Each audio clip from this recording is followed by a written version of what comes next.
सोयगाव तालुक्यातील गोंदेगाव येथील इंदिरानगरमधील नवीन पुलावर बॅरिकेड लावण्याची मागणी इंदिरानगर येथील ग्रामस्थांनी ग्रामपंचायतला दिलेल्या लेखी निवेदनात केली आहे।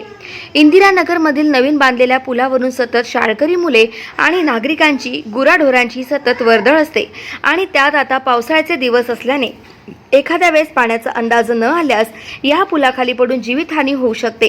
जीवितहानी झाल्यास सर्वस्वी ग्रामपंचायत जबाबदार राहील असेही इंदिरानगरमधील ग्रामस्थांनी लेखी निवेदनात नमूद केले आहे।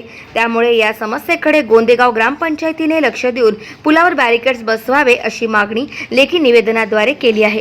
गोंदेगाव येथील इंदिरानगर येथे नवीन पूल बांधला आहे। शासनाचे धन्यवाद पूल बांधण्याच्याबद्दल। पण विनंती विषय असा आहे की हा पूल जो बांधला आहे या पुलावर बॅरिकेड बसवलेले नाही आहेत आणि त्याचा इस्टिमेटमध्ये असेल नसेल आम्हाला काही माहिती नाही। पण आमचे सर्व इंदिरानगर व गोंदेगाव वासियांची अशी मागणी आहे की हा पुलाला बॅरिकेड नसल्यामुळे हे लहान लहान मुलं हे म्हातारे माणसं जर पाऊस आला तर पडण्याची भीती आहे। तर शासनाने याच्याकडे जर लक्ष द्यावे।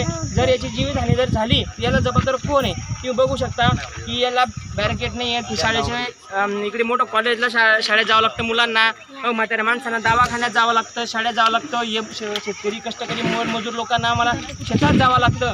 पण याला बॅरिकेड नसल्यामुळे जीव घेण्याप्रवास आम्हाला करावं लागतं। तरी शासनाने याच्याकडे त्वरित लक्ष द्यावे। गाव माझा न्यूज करिता विजय चौधरी, सोयगाव, छत्रपती संभाजीनगर।